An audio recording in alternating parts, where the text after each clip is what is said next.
Dear students, class 12 की exercise first की विविध एक्सरसाइज का हम क्वेश्चन नंबर 7 देखते हैं कि यदि समुच्चय Q0 पर एक संक्रिया a*b बराबर ab बटा 2 प्रत्येक a व b बिलोंग्स टू Q0 द्वारा परिभाषित हो तो तत्समक अवयव ज्ञात कीजिए।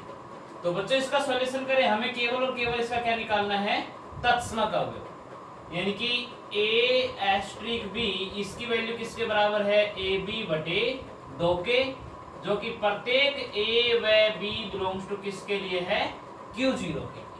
तो हमें इसका निकालना है तत्समक अवयव। तत्समक अवयव से मतलब होता है a*e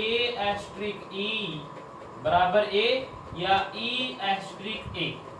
a*e का मान a के बराबर होना चाहिए या e*a का मान भी किसके बराबर होना चाहिए, a के बराबर होना चाहिए। तो a*e बराबर a करके सोल्व करते हैं। तो a*e की वैल्यू क्या होगी, देखो a के स्थान पे a रखना है, b के स्थान पे क्या रख देना है, e। तो a के स्थान पर तो a ही रहेगा और b के स्थान पर e बटे में 2 और बराबर क्या रख दो, 1। a से मैं a को कैंसिल आउट कर सकता हूं, तो e बटा 2 बराबर क्या बचा, 1, और यहां से e का मान निकालेंगे तो कितना आ गया, 2। अगली प्रकार से निकालो कि a बराबर e*a, यानी कि a बराबर e*a का मतलब है a के स्थान पर e रखना है, b के स्थान पर a रखना है। तो a के स्थान पर e, b के स्थान पर a भाग में 2। a से a कैंसिल आउट कर दूं तो 1 बराबर e बटा 2, तो e बराबर वैल्यू कितनी आ जाएगी, 2 आता है। तत्समक अवयव e बराबर 2 होगा। इसका तत्समक अवयव निकालेंगे, वो तत्समक अवयव कितना निकल के आएगा बच्चों, इसमें 2 निकल के आएगा। अगला है कि क्वेश्चन नंबर 8, वास्तविक संख्याओं के समुच्चय R में एक संक्रिया a*b बराबर 1 प्लस ab प्रत्येक a व बिलोंग्स टू R द्वारा परिभाषित हो तो एस्ट्रिक है।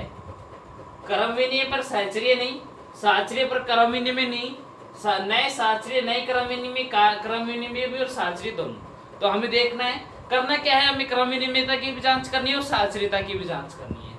तो इसका सॉल्यूशन करें। आपको a*b की वैल्यू दे रखी है 1 प्लस ab, जो कि प्रत्येक a व b बिलोंग्स टू किसके लिए है, रियल नंबर के लिए। तो हम इसकी क्रम विनिमयता की जांच करते हैं। विनिमयता यानी कि a*b बराबर आना चाहिए b*a के।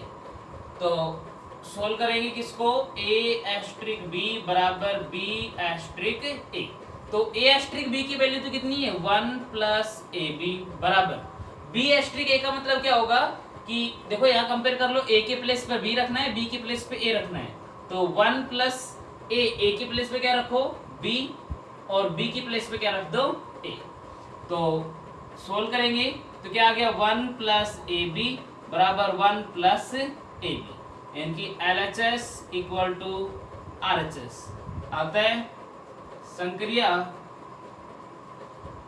क्रम विनिमय है। नेक्स्ट हम जांच कर लेते हैं इसकी साहचर्य के बारे में। और साहचर्य क्या होता है, a*b *c, यानी कि a*b *c से। तो बच्चों a*b *c बराबर a*b *c। तो a*b देखो a*b की वैल्यू कितनी होगी, 1 प्लस ab *c b*c की वैल्यू कितनी होगी बेटा, देखो a के प्लेस पे b रख दो और b की प्लेस पे c, तो क्या आ जाएगा, 1 प्लस a की प्लेस पर b और b की प्लेस पे c, 1 प्लस bc। अब इसे क्या बोलेंगे, a*c, यानी कि a की प्लेस पर ये पूरा रखना है और b की प्लेस पे c रखना है। तो 1 प्लस a की प्लेस पे पूरा रख दो, कितना, 1 प्लस ab, और b की प्लेस पे क्या रख दो, c, बराबर a की प्लेस पे a रखना है, b की प्लेस पे पूरा रख देना। तो 1 प्लस ए की प्लेस पे ए रखेंगे और बी की प्लेस पे क्या रख देंगे 1 प्लस बी सी। तो ये हो जाएगा 1 प्लस इस सी को अंदर गुणा कर दो तो C plus A B C 1 plus A B C. तो देखिए इक्वल है क्या, इनकी LHS is not equal to RHS। अतः एस्ट्रिक साहचर्य नहीं है। साहचर्य नहीं है अपनी एस्ट्रिक की वैल्यू। तो जब साहचर्य नहीं है तो इसमें क्या हो जाएगा, क्रम विनिमय तो है अपना लेकिन साहचर्य नहीं। इनकी ऑप्शन नंबर कौन सा राइट हो जाएगा, क्या राइट हो जाएगा, क्रम विनिमय है लेकिन साहचर्य संक्रिया नहीं है।